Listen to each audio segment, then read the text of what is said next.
In this video, we're going to talk about how to use TradeSyncer with Topstep.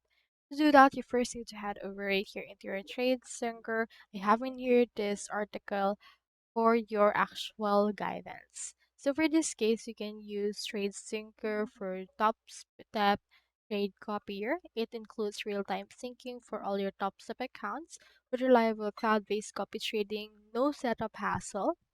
It's also available on multiple devices and scalable for 2 to 200 top-step accounts. So here is what it looks like. You can use trade copying, automated analytics, risk management, support, multi-broker support, and cross-platform access. So you can see in here all of the things and as well as some reviews. In order to use this, you can just head over and then connect it directly once you have your TradeSyncer account. So that's all there is to it. I hope this video helped you out.